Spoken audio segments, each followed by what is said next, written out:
Hey, creative. Are you ready to discuss profits, the money, the ways to make it happen? The Profitable Creative Podcast is for you, the creative, how you define it. Videographers, photographers, entrepreneurs, marketing agencies, you get it.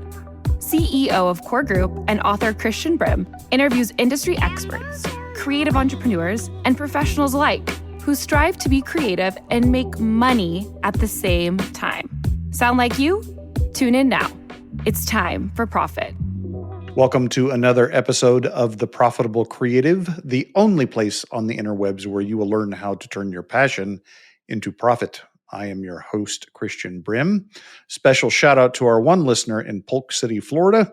No idea where that is, but I'm sure you're enjoying the water somewhere, I hope. Joining me today, Will Seabrook of Light Touch Media Group. Will, welcome to the show. Hey, good to be here. Thanks for having me. So let's start with the origin story of Light Touch. I like the name. Nice. Give us the origin story. Yeah. Well, I had a partner for 11 years, and we got into creative work almost by accident. I was working for this goes back to 2008 and the market crash that happened at the time. Yes. I was working for a property developer. Okay. And that thing went as far sideways as something could go. And I have a toddler at home and a wife sort of saying, it'd be cool if we got some groceries. Money. Yeah. Cool. And so one of the other guys that had worked there had an idea to start an agency. And at the time, there were dozens of social media sites competing for dominance, which is interesting to think about. MySpace was still the number one social media site, just to give kind of cultural context, right? Yes. It's not We're going back to the dark ages here, folks. Exactly. Things happen quickly. And Facebook was still kind of just on the rise. And so we were doing things like setting up social media profiles and things for people. You could really dominate Google results if you set up a profile on every social media site at the time. You could just own the first 3 pages of Google for your business name, things like that. Mm-hmm. And we were doing things like white papers and sort of helping people. And we got into online video really by accident. It was a brand new thing, which is crazy to think about. And YouTube didn't exist, just for clarification. Yeah, that's exactly right. It was brand new, just sort of becoming part of the cultural consciousness. And broadband internet wasn't even ubiquitous the way that it was now. Mm-hmm. The first iPhone had just come out the year before, right? Very different landscape. And online video at the time was just terrible, just janky voiceover. It was like the bad PowerPoint with horrible music and a horrible voiceover, right? And we were maybe one of the first agencies in the US to start offering this at scale. And it was really a fascinating experience. We sort of said, maybe there's a market for this. And it was like fish just jumped in the boat. I mean, it was wild. And so I sort of snapped my fingers and we had hundreds of clients and projects.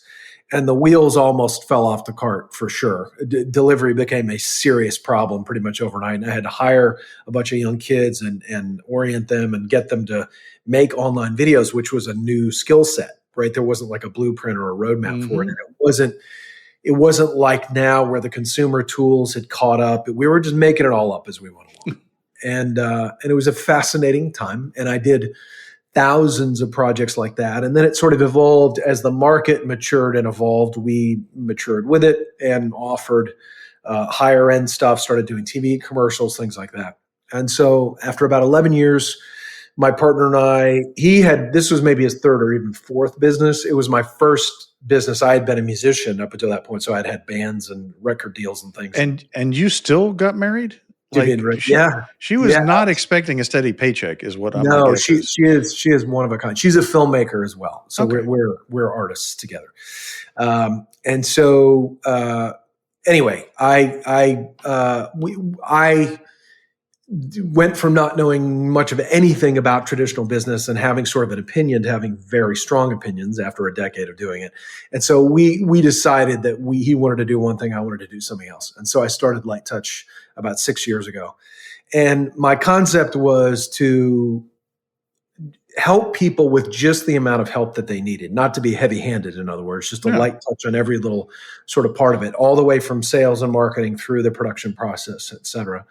And we've gotten to work with some, household name companies and done some big fun projects and all kinds of different work as well. So marketing, sales, PR, training, hiring, mostly video, mostly online, but some fun TV commercials as well. And now I'm focusing on small business. I made a conscious choice, and we could talk about that. But the market changed so much in the last 2 years that I decided to pivot again. And so I've been very, very busy doing that. I was getting a little complacent, and so this had me roll up my sleeves and dive in again. And it's actually been really fun and really interesting. Yeah, I mean that's kind of the story of business is you can start doing one thing and end up doing something entirely different, except that the cycles are shortening as far as iterating. Exactly. IBM, I think their origin story was they sold rifles to the U.S. government in World War I or some I shit didn't like know that. that. Like That's right, and most businesses don't survive that long, right? And the reality is that the market changes, the needs change, and therefore you have to change. I am fascinated by a couple of things you mentioned, just to pull some strings. What is it like, me never having been in this situation, what is it like being in a business where people are like knocking down your door? Like having, I would think most listeners and most business owners have the opposite problem where they're trying to find more work. That's usually not a case where the fish are jumping into the boat. Mm-hmm. So what was that like? Yeah, well, to some degree, we didn't know any better. And well, that's not true. We started the business absolutely broke out of the ashes of this real estate venture. Right. We were both employees, but the guy had promised a ton of things that did not happen. I got my family involved. It was a mess. And my credit was wrecked. I couldn't borrow money, and I just basically had to eat what I could kill. And I would work 70 hours a week for grocery money the first 6 months, right? Right. And it was an industry I didn't know anything about, so I was just diving headfirst, figuring it all out, Forrest Gumping my way through it, as I say, just from day one. And so that was quite intense. And so when this thing happened and it really hit, it was just in a sort of a sea of problems that you're solving as an entrepreneur. It was one box that just stayed checked for a good long while. And that part was really nice.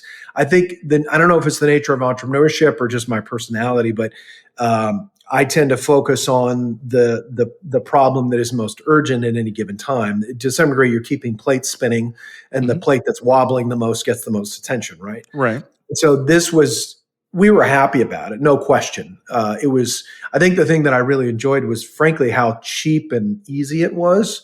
So we would send out an email and just it was basically, I think we were doing almost exclusively direct email. We would pay for lists and we would send it out. And I think for every 100 emails we sent, we got a really good, strong quality lead, which anybody who knows anything about email lead generation, it's pretty incredible. Like somebody we could close. A sale, sale out of 100. Yeah, no, I mean, exactly. Sometimes you don't get 1% response rate at all, period. Exactly. Exactly. Yeah. So that part was lovely, and it also allowed for a very quick learning curve. And I think we adapted. We were smart enough to recognize the opportunity. It was kind of like setting a grenade off in the middle of our business. And so I essentially stopped everything else I was doing and started a company within the company to address that need, which was fun for me, stressful. So I'm going to paraphrase. I'm reading between the lines here. It was intentional, but the hitting that was accidental. Yes, it was definitely a sort of a lucky break. And I mean, I remember distinctly having a worry maybe 2 years into this. Well, what are we going to do when everybody has their one explainer video? Clearly, I'm not clairvoyant or a great predictor of future markets. But there was a real concern because it was that was the box people were checking. Well, okay, I've got my explainer video, got that now for my website, for YouTube. It was starting to gain some traction. But again, it wasn't anything like the market is now, where it's fully matured and everywhere you look, it's video. You could have backed up 10 years from that point and said the same thing about a website. Everybody's got to have a website, right? Exactly right. Yeah. Do you see any similar opportunities currently, like something that like everybody's clamoring for? Yeah. Well, interestingly enough, I spent, especially at Light Touch, my agency that I've owned myself for the last 6 years, I purposefully went after only Fortune 500 companies and really Fortune 50. I mean, I think I've worked with 30% of the Fortune 50 or something on projects. So that was a very successful just business method. I found the work very interesting, et cetera. So it worked for me until it really didn't. And I really had to pivot. We can go into that if you like. But yeah, no, I'd like to hear what that pivot looked like. What wasn't working with the? Yeah, well, essentially, it was kind of it was a perfect storm and a slow motion car crash at the same time. So it took a long time. When you do well as a business, you can coast, you can start gently going downhill for quite a long time before it becomes really a 4-alarm fire. And so I spent a long time sort of going like that, trying to fix it, trying to edge it back up, spending months and months and months and tens of thousands of dollars trying to correct it. And it just wouldn't correct. And what I was not acknowledging was the difference in the market. The market had gone from brand new in the time that I started in it, 8,000 projects, and nearly 15-ish years later, the market had completely matured and commoditized to the point where when I first started doing it, it was like, here's this fun new shiny toy, almost like the analogy of the first iPhone. Right. And it would be like using the same business model saying, look, this phone is a web browser and you can take photos and send emails and it's a phone. If you did that for 15 years, people would be like, yeah, it's called a smartphone. We get it. Right. And so I kept using the same pitch, the same promotional tactics, targeting the same people with the same thing. 15 years later, they're like, yeah, we're good. We get it, bro. And there's like 8,000 other people doing the exact same thing. And most of them are cheaper at this point than you are. So, you know, what do you have that we haven't seen lately, like last week, right?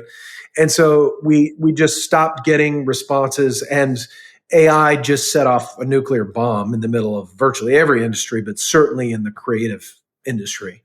And the issue that we found is that the people that we work with, like a marketing director at a Fortune 500 company, they know that AI can't do everything, but their boss's boss does not know that yet. He's learning it. Just do it on GPT. You don't need to hire that agency. Just get AI to do it. We actually created a creative video, which I can share with you if you're interested. But we did an animated video. I'm sure it's humorous. Yeah, can't AI do that? And it was really the crux of what we were communicating is you cannot replace the human spirit. And that's what we found is that for repetitive tasks, for technical tasks, for things like that, it can be extremely helpful. Noise canceling in background, things like that, workflow automation, incredibly helpful. But when it really comes time to make a true creative decision and enhance the quality of a communication, you need not just a person, but you need someone with experience and expertise who's been there, who understands, and an artist, in my opinion, someone who has a creative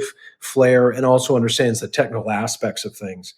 So there's a very long answer to a simple question, but the pivot was, I'm going to stop being just a content creator where a large company comes in and hires me and says, we need a TV commercial or we need a training video or what have you. And I work on that project, I hand it over and they say, thank you very much.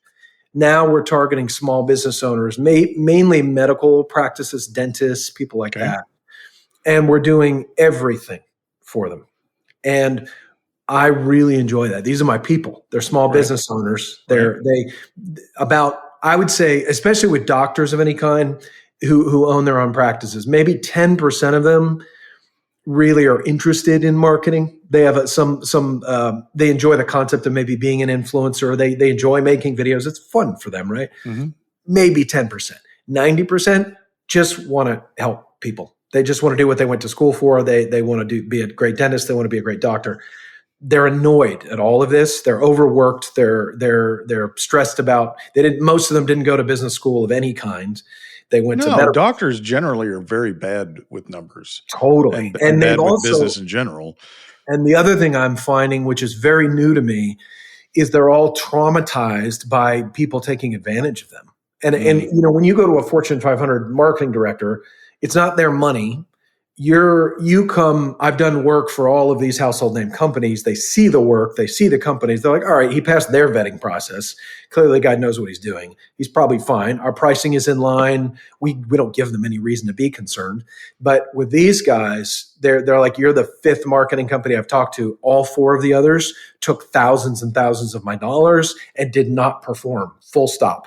And then we're just like, oh, sorry, man, we tried. Did the best we could.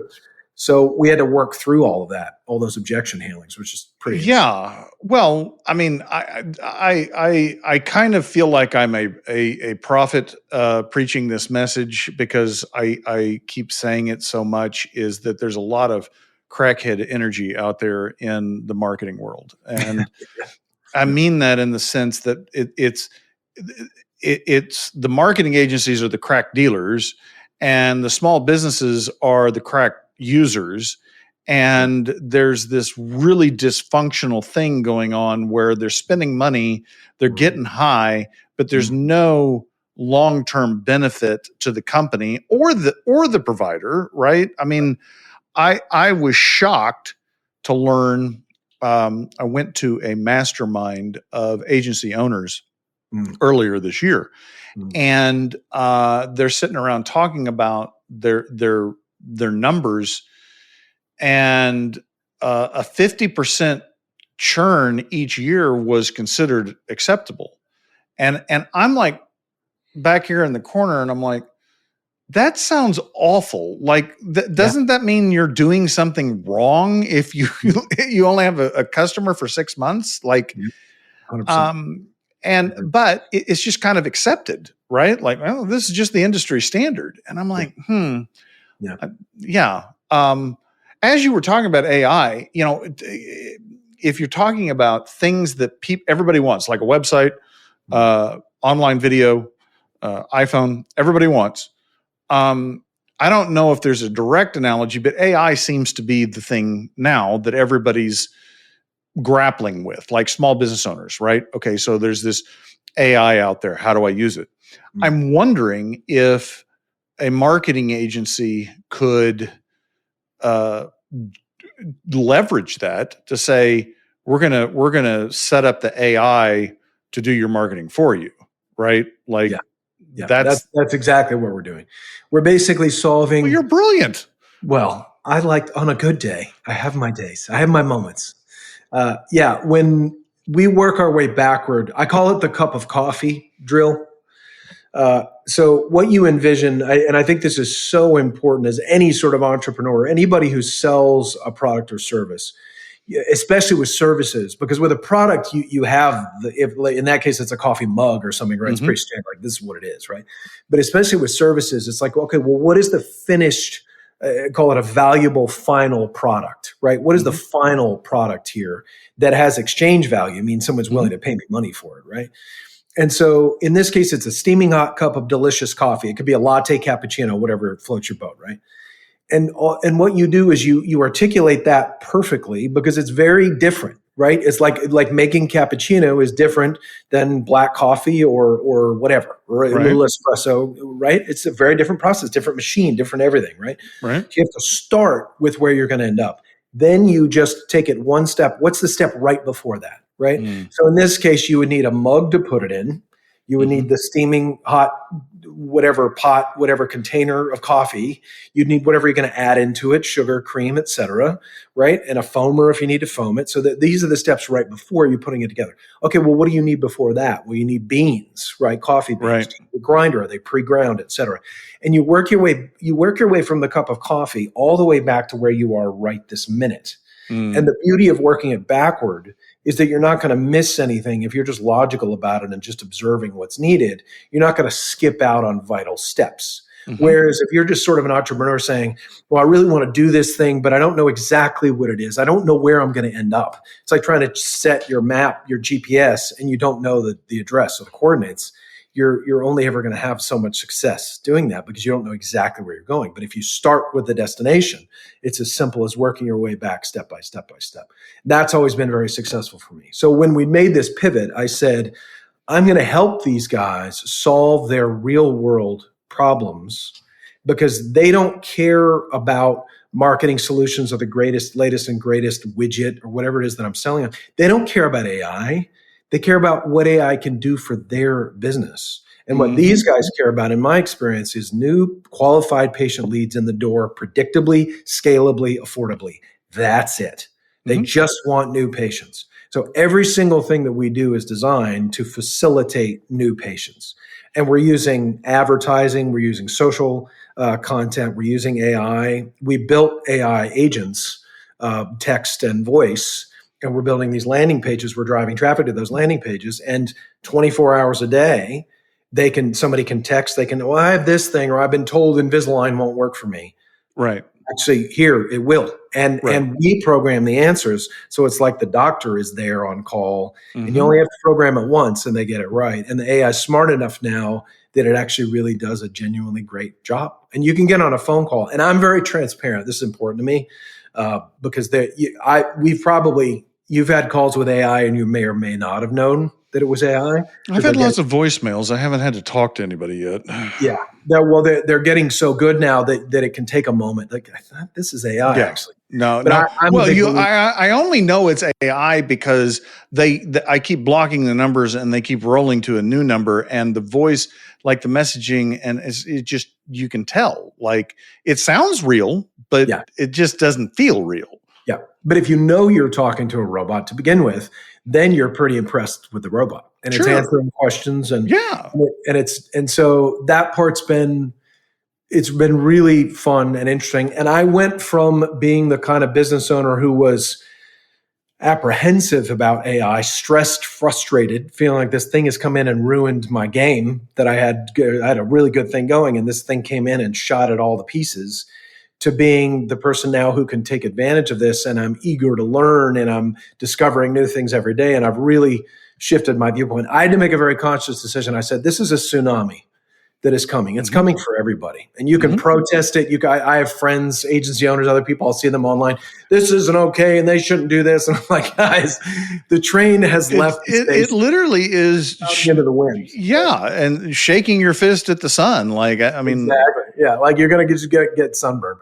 And so I just decided, this is a tsunami that's coming. I'm either going to get crushed by it, which is what was starting to happen, or I'm going to learn to surf this thing, and I'm going to ride this wave the way that I did the first wave of online video. Yes. I sort of went back to that successful action. And since I made that decision, everything has changed for me. I got back. I got my hands dirty again. I've been working my butt off. I slept like 10 hours last. I never do that. I hit a wall about every 2 months. My wife jokes I have an on-off switch. And I just crashed like 8 o'clock last night and just could barely get off the couch to get to bed. And because I've been working so hard, but I'm also really having fun. It's really interesting. And I'm back in entrepreneur mode, in student mode. Like, this is all fascinating and interesting. Look at everything that's happening. So it's like the Industrial Revolution. You know, you look back on it over 100 years later with perspective. But can you imagine the first 5 to 10 years of it? Imagine being the farmer whose 3 sons leave to go to the city, and daughters. Everyone just leaves, right? You've had a family farm for 6 generations, and all of a sudden, all your kids are just leaving. I don't want to live like this anymore. I'm going to go to the city. I'm going to try my fortune. I'm going to get this job. And then they end up working in a horrible factory, getting pollution and all this stuff on, Black lung. Yeah. Totally. Exactly. Well, it's interesting you said that, because 10 years ago or so, I did a deep dive on AI. Maybe it was about 8 years ago. Before LLMs, this is just me trying to be Bill Gates and read everything I could about a subject. Yeah. Actually, that was the inspiration. He's not been an inspiration much in my life, but that was his inspiration to me. It was, get all you can on a subject and go off and read on it. And one of the books I read was about the Industrial Revolution, because just like you said, I mean, I made the connection that, like, this is similar. And what I was looking for was what didn't change, right? Right. Because some things didn't change. Certain aspects of human behavior persist. But there's not a clear way to predict, like, what those changes are going to look like, right?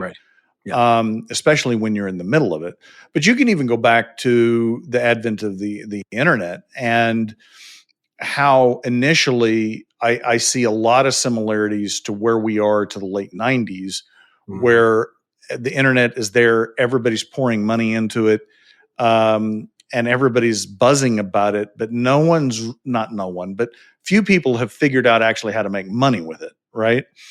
But what that led to is to over speculation and the dot-com burst. And I think we're going to have a similar AI bubble here, where it pops.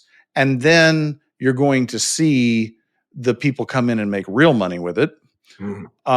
Because that's what is going to happen. The technology will prevail. It will persist and it will succeed. And people are going to figure out how to make a lot of money with it.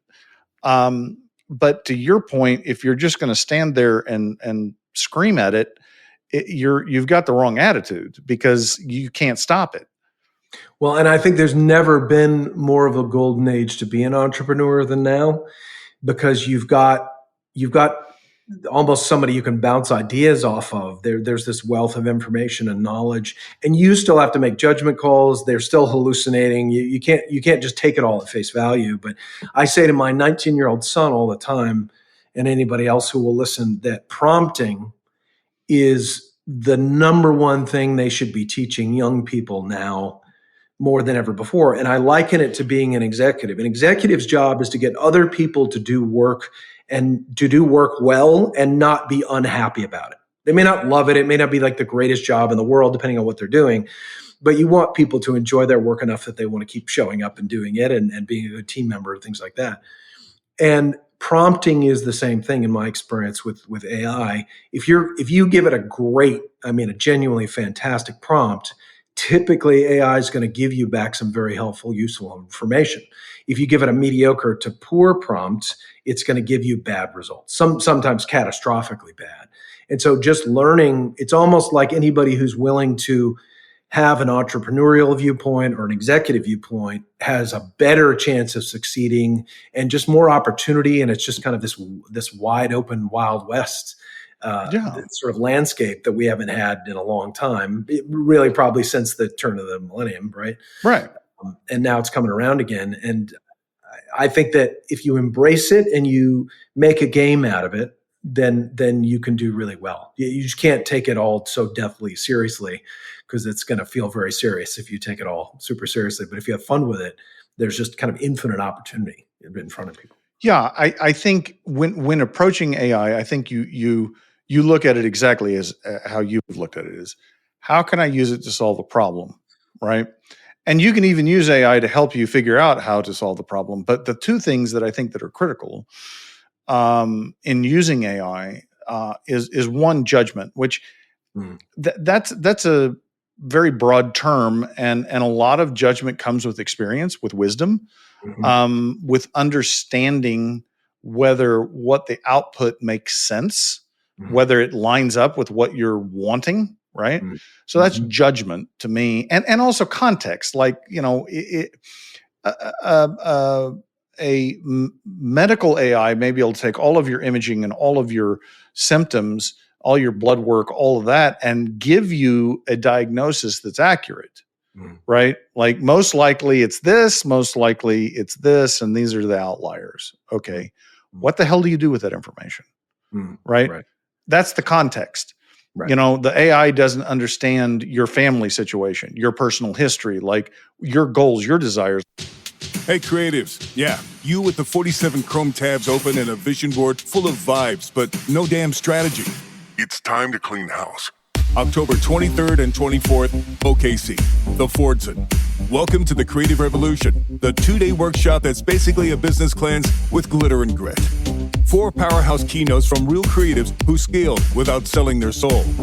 Focus groups that get in the weeds, your systems, your pricing, your client chaos. Walk out with a step-by-step plan to get your business out of burnout and into baller mode.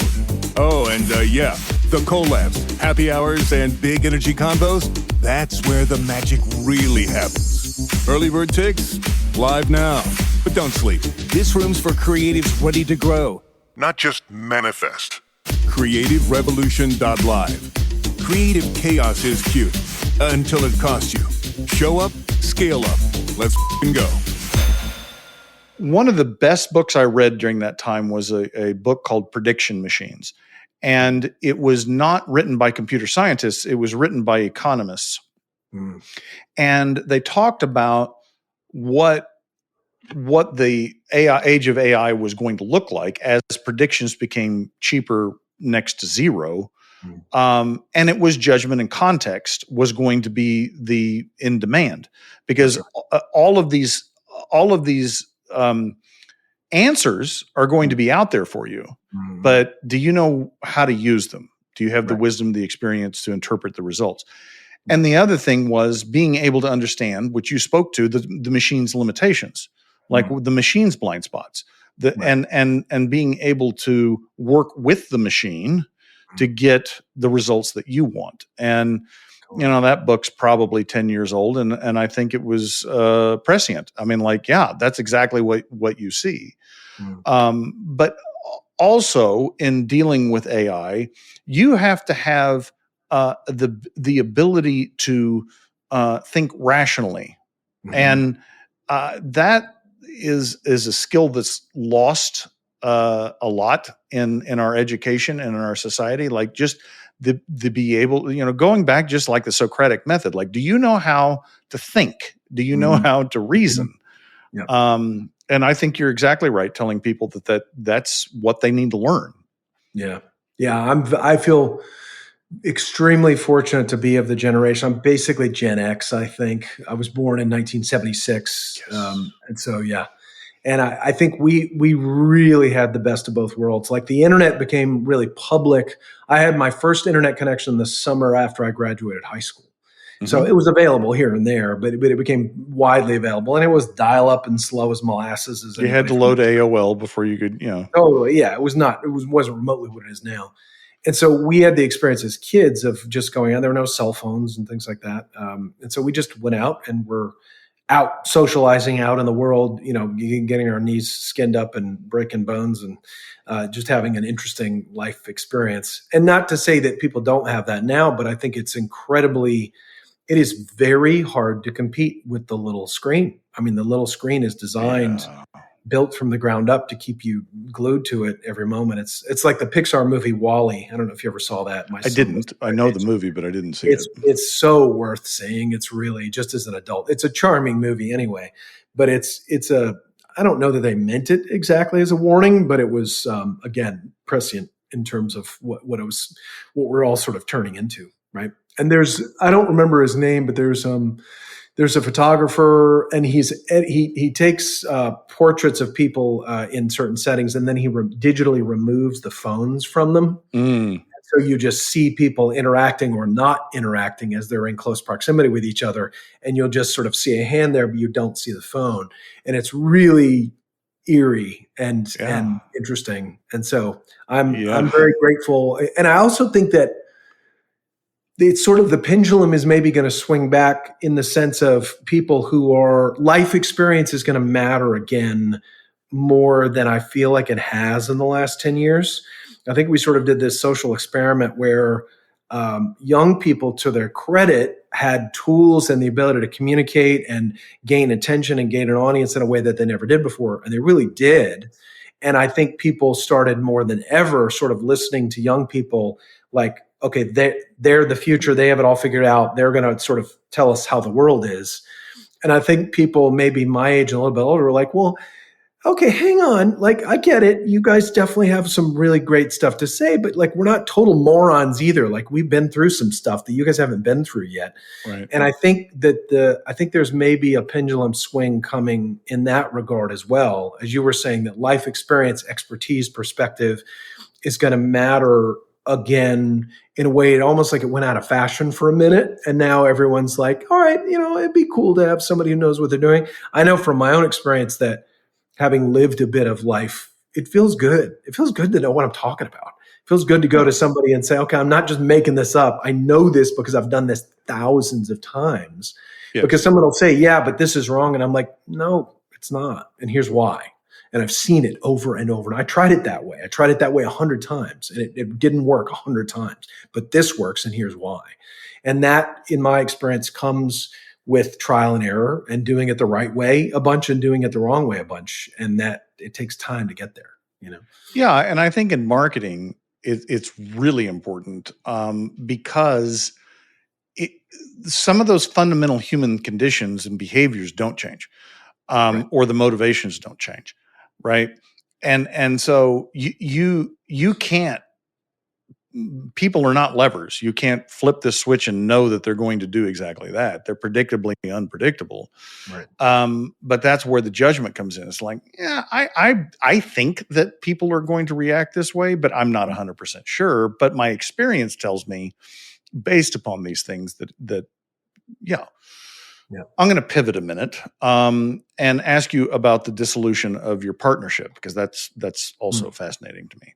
What did you guys disagree about that caused that separation? It's funny because it was not an amicable parting. So it was a nasty divorce, which I wasn't expecting. And in hindsight, now that it's been many years and I'm fully moved beyond it, I have a more generous view of it, and I have a more generous view of him, because part of what was happening is in our old partnership, he was the CEO. I was the chief creative. I was sort of a COO. Part of the friction is that I was kind of all over the place all the time. As most creatives are. Yeah. And once I became a CEO, I was able to view so many similar situations in hindsight, where it's like, okay, now I get where he was coming from. I see why he made that decision. We were always very different people. He was very sort of conservative, Joe business, very good-looking guy, always really well put together. I was always the guy in the t-shirt out there making my hat on backwards, getting sweaty, getting the shot or whatever, right? And so, just personality-wise, there was just, I think, fundamental friction in that regard. But I think, again, we started where he had a lot of business experience, relatively speaking, for his age. I think it was his third or fourth business. And I had very, very little. And so I was just looking to him for guidance on all the fundamentals, all the basics. And then over the course of an 11-year partnership, we sort of reached much more parity and I built our creative vision. I built our video company from the ground up. I hired every single person. I worked out all the policies and procedures, et cetera. I did our first 300 videos. I wrote the scripts. I did the voiceover. I'm not a voiceover guy, but it was just simpler and faster and easier and cheaper to do it. And it worked. And so I took it all very, very personally. And what I should have said at the time, I should have shaken his hand and said, you know what, this was an amazing opportunity. I really appreciate you. I've learned a lot. I think we're both going to be happier if I go my own way. And instead, I took my ball and I went home. And I made him totally wrong for it, got into a tiff with him. And then we ended up hiring lawyers. And, he made it very, very challenging for me. And even that, in hindsight, he was just, he was a business guy. He was like, you want to throw down? Okay, I'll do that. I'll pull every lever I have in front of me. And he outsmarted me. And I ended up virtually giving away 50% of a lucrative business for the opportunity to start over. I didn't have to sign a non-compete. There was a little bit of that. I couldn't directly go after our current client roster, but otherwise I kind of had free range to do what I wanted to do. And that was more important to me. I had more faith in my own ability to go forward and make it go. How much do you think you left on the table there? Easily hundreds of thousands of dollars. Yeah, if not $500,000, maybe more. And that was fine. I had enough I had a soft landing, and I had a good 6 months where I didn't have to make a penny if I didn't want to. I could hire the new people that I hired, a sales guy, hired a marketing guy day one, and then was just working it all out for myself kind of newly. And what took me 6 years to build the first time, it took me 6 months to rebuild it.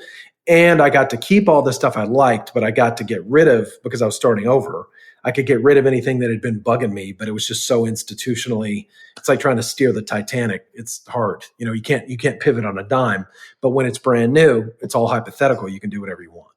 So that part was fun as well. Yeah. My business lawyer and personal friend, he and I knew each other since grade school. He said business partnerships are like marriage without the sex. Exactly. And There's no so make he, up sex. right. And so he generally says, no, you shouldn't have business partnerships. However, Yeah. I think that dynamic that you described, where I'm just going to loosely describe as left brain, right brain, and that's probably not a correct label, but Right. the creative divergent and the convergent analytical, that's where the magic happens in business, because you have to have both. Yep. Sometimes that is found in one person. But the magic is if you can find that yin to your yang, and do it. But it's hard. It's very hard to find. It's hard to find the sum because it is marriage. You're talking about, okay, do you have similar values? And who's in charge when those values don't align? Like, it's 100%. real hard to do that with a 50-50. Like, Agreed. Yeah. You just articulated perfectly all the different sort of friction points, the things that worked well, that didn't. And I'll say that one of the sort of great joys of my professional life, now that I'm on the other side of it and I'm building this new business model, it was my unwillingness on a gradient scale. It wasn't perfectly, totally unwilling, but it was just not willing enough to develop the other side, the analytical side, this sort of just Vulcan viewpoint of a CEO. I did it very reluctantly. That's not logical, Will. Exactly. I was so reluctant to and also still kind of in the back of my head saying, yeah, that's when he was such a jerk when he did that thing. I'm not going to be a jerk like him. I'm going to be way better than he is. But the reality is the divergent creative is needed because a lot of times the vision doesn't make sense, right? Yeah. I think of Will and Walt Disney, right? Walt and no, what the hell was his brother's name? Walt, his brother. I can't remember. He came in. I think it's Will. Anyway, Walt comes in and they're building Orlando, Disney World, and he said, I want a train to go through the hotel. And his brother looked at him and said, that's ridiculous. We've already created the plans. We've got permits. What you're talking would cost millions of dollars. He goes, I don't care. Figure it out. What happened? There's a train running through the hotel, right? Right. And so sometimes that creative gets beat down to say, no, you don't make sense. But it's not that it doesn't make sense. It's that it's when you're talking about the intangible, when you're talking about the vision, it's sometimes hard to describe, right? Yeah, and it doesn't always have to make sense in the sense of artists create the future. In my experience, the analogy I give is the original Star Trek episode, the series, the short run, 2 or 3 years. I think it was on TV. They had video conferencing calls and the equivalent of cell phones and things. Right. All of this was 100% pure science fiction at the time. Right. But now it's become, look at what we're doing reality. Here. Yeah. Exactly. Talking to the computer. They talk to the computer all the time. And what is that now? AI, right? So artists envision future realities, and then engineers and folks whose job it is to figure out how to mechanically make it work, or a concept car. You see it in an auto show, you're like, good Lord, that's beautiful. And then 5 years later, you see the actual model on the road, you're like, it's fine. And they just couldn't fit all the wires and plumbing in there in the same shape, right? It just didn't work for a million engineering reasons. But I was able to develop that aspect of my personality. It felt sort of like the final test for me as an entrepreneur. Can I wear both hats equally well and put the right hat on well enough? Right. Yeah. Yeah. And that's kind of been where things have landed in the last 6 months as I've been on this new venture targeting smaller businesses. And it's been very satisfying. I think you have to stay hungry and you have to be a student of life and business forever. And as you said, the cycle of change is happening now faster and faster and faster. And so it's just vitally important to never rest on your laurels. Enjoy your successes, right? Take a vacation, spend time with your family. You got to turn it off. You got to breathe as well. But don't get complacent. That was if I'm a cautionary tale to anybody, It's don't get too happy with yourself, because just the moment you think it's just going to be like this forever, you're absolutely kidding yourself. That's not how the market works. Nope. It's the statement of, if you're not disrupting your business, someone else will. Exactly. And that's exactly what capitalism does. Yeah. Well, I could go on forever. I was already thinking of additional things, but our time is over. How do people find you if they want to learn more about Light Touch? Yeah, I do love helping people. I love helping businesses, obviously, but entrepreneurs as well. I will talk your head off with free advice if somebody wants it. But if you go to expertcreativehelp.com, that will forward to our website, and that's the easiest way to get on. There's a contact form, and I'll get that. So perfect. Listeners will have those links in that link in the show note. If you like what you've heard, please rate the podcast, share the podcast, subscribe to the podcast. If you don't like what you heard, shoot us a message and let us know what you'd like to hear, and we'll replace Will. Until then, ta-ta for now.